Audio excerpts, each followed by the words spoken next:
आदाब, नमस्कार, सत श्री अकाल, जय हिंद।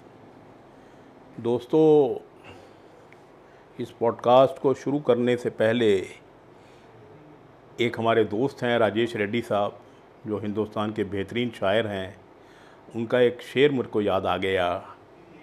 हमने देखा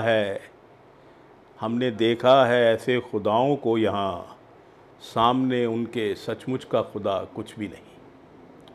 हमने देखा है ऐसे खुदाओं को यहाँ, सामने उनके सचमुच का खुदा कुछ भी नहीं। तो आज हम आपको हमारी स्टेट, जो सबसे प्रॉस्परस स्टेट मानी जाती है, 3.5 करोड़ की आबादी की स्टेट, 46 खुदाओं के बारे में बात करेंगे। 23 छोटे खुदा हैं और 23 बड़े खुदा हैं। हमारे पंजाब में खुदा भी 2 किस्म के हैं, छोटे खुदा और बड़े खुदा, लेकिन हैं खुदा वो। 46 खुदाओं की बात करते हैं। आपको 40 खुदाओं से मिलाते हैं आज, 40 रब्बों से मिलाएंगे आज आपको। आप भी हैरान हो जाएंगे कि एक नहीं मिलता यहाँ, तो यहाँ 40 मिल गए डॉक्टर साहब को। तो हमें 40 रब मिल रहे हैं, वो उनसे आपको मिलाने जा रहे हैं।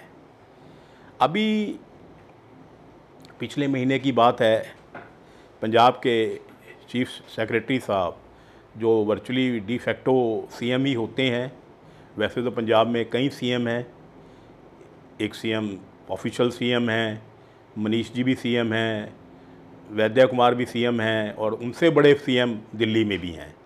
लेकिन हम चीफ सेक्रेटरी साहब की बात कर रहे हैं।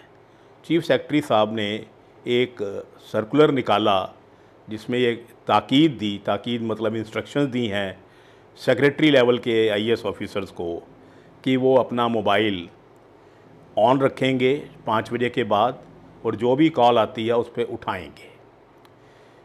पहली बात तो ये चीफ सेक्रेटरी साहब ने ये कबूल की है कि हमारे जो सेक्रेटरीज़ हैं वो फ़ोन उठाते नहीं या 5 बजे के बाद बंद कर देते हैं, जो कि कितना जायज़ है वो चीफ सेक्रेटरी साहब ही जाने। हम उस पर कोई कमेंट नहीं कर सकते। क्लियर हो जाता है।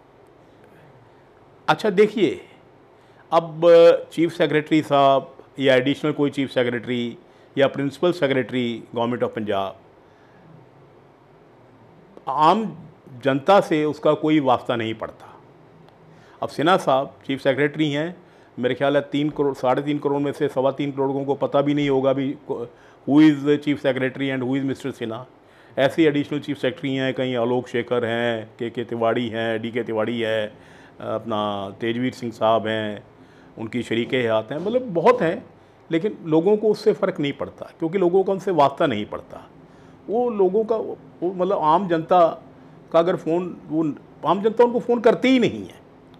मेरे को नहीं लगता कि पंजाब में कोई आदमी ऐसा होगा जो कहेगा मैंने कभी चीफ सेक्रेटरी को फ़ोन किया है, या डीजीपी को किया है, या एडीजीपी को किया है, या सेक्रेटरी को किया है, या प्रिंसिपल सेक्रेटरी को। ज़रूरत नहीं पड़ती। आवाम को, आम जनता को कहाँ ज़रूरत पड़ती है? डीसी साहब और एसएसपी की। वो भी तब पड़ती है क्योंकि उनके नंबर डिस्प्ले किए होते हैं। अगर आप पंजाब सरकार की डायरी देखें तो उसमें हर एक ज़िले के डीसी और एसएसपी का नंबर दिया होता है, जिसका मतलब ये होता है कि आम जनता, मेरे जैसे जिनकी कोई हैसियत या औकात नहीं, वो डीसी और एसएसपी से बात कर सके। मैं यही समझ पाया हूँ आज तक।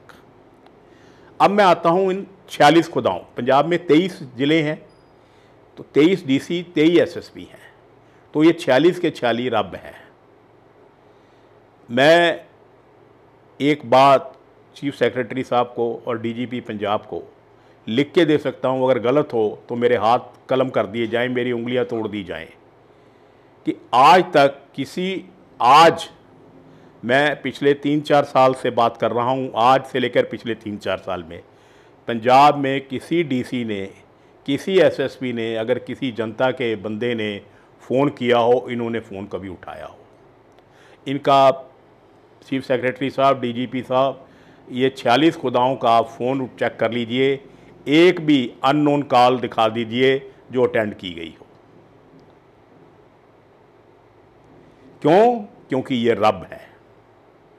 हाँ, ये फ़ोन उठाते हैं मंत्री जी का और एमएलए का, और मंत्री का फ़ोन तो कई बार कुर्सी से खड़े होकर भी उठा लेते हैं।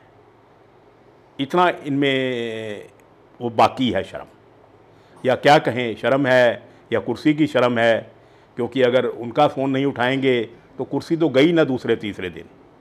तो 46 प्लम पोस्टें कौन खोना चाहता है। मैं फिर चीफ सेक्रेटरी साहब को और डीजीपी साहब को कहता हूँ, आप मंगा लीजिए फ़ोन किसी डीसी का, किसी एसएसपी का, अगर उसने आज तक एक भी नॉर्मल कॉल उठाई हो, एक भी उठाई हो, तो मेरे हाथ तोड़ दीजिए दोनों। हाँ, कुछ कॉलें उठी हैं, क्योंकि एक फैशन ये है कि ये जो रब हैं, ये जो डीसी हैं, ये एसएसपी हैं, ये कई बार अपना फ़ोन रीडर को दे जाते हैं। तो रीडर भी भगवान है, रीडर से भी बात नहीं कर सकते। रीडर कभी कभी गलती से फ़ोन उठा लेता है और उसका जवाब क्या होता है, चाहे वो डीसी का रीडर हो चाहे एसएसपी का हो, उसका जवाब होता है कि साहब मीटिंग में हैं, जैसे फ्री होंगे आपकी बात हो जाएगी। इतनी कॉल ज़रूर उठी होगी कभी कभी, लेकिन ना वो मीटिंग ख़त्म हुई, ना कभी उनसे बात हुई। तो ये एक भद्दा मजाक है 3.5 करोड़ लोगों के साथ। गए दिन सर जब फाख्ता उड़ाया करते थे, हमें याद है मोहम्मद इजहार आलम साहब, हमें याद है एसके अहलूवालिया साहब, चाहे वो डीसी थे, चाहे वो कमिश्नर थे, चाहे वो डीआईजी थे, आईजी थे, डीजीपी थे, ये लोग, इन्होंने कभी ये नहीं देखा भी किसकी कॉल है। जो भी आ गया हर एक की कॉल उठानी। अगर कॉल में कहीं मसरूफ़ होते थे तो कॉल बैक करते थे। आलम साहब कहा करते थे, जिसको नहीं कॉल नहीं अटेंड की बाद में करते थे, कि हम आलम बोल रहे हैं। अल्लू वाली साहब कहते होंगे थी, मैं अल्लू वालिया बोल रहे हैं, थोड़ा फ़ोन आया सीगा। तो ये होती है यार।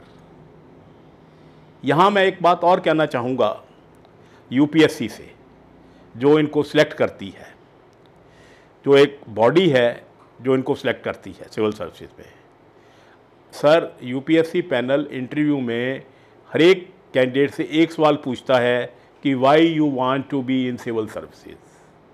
मैं फिर रिपीट करता हूँ, why you want to be in civil services, और हर एक का एक ही जवाब होता है कि to serve my country. Why you want to be in civil services, to serve my country.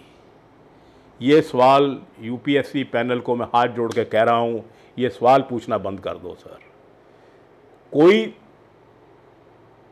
मैं गाल नहीं निकाल सकता, कोई सिविल सर्वेंट देश की सेवा नहीं करता, सब रूलर की सेवा करते हैं, सब पैसे की सेवा करते हैं, सब पावर की सेवा करते हैं।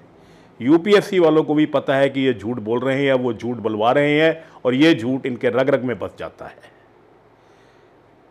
कोई कहता है कि मैं छोटे घर से आया हूँ, मेरे सपने हैं मैं सबको इंसाफ दिलवाऊँ। वो सपने सिर्फ 2 साल रहते हैं sir. As long as one is training, तब तक वो फ़ोन भी उठाता है बंदा, तब तक उसको सपने भी दिखते हैं, तब तक उसको मदरलैंड भी दिखती है, तब तक उसको हिंदुस्तान भी दिखता है, उसको इंडिया भी दिखता है। 2 साल के बाद ये साहबजादे बन जाते हैं, और 5 साल 6 साल के बाद ये रब बन जाते हैं।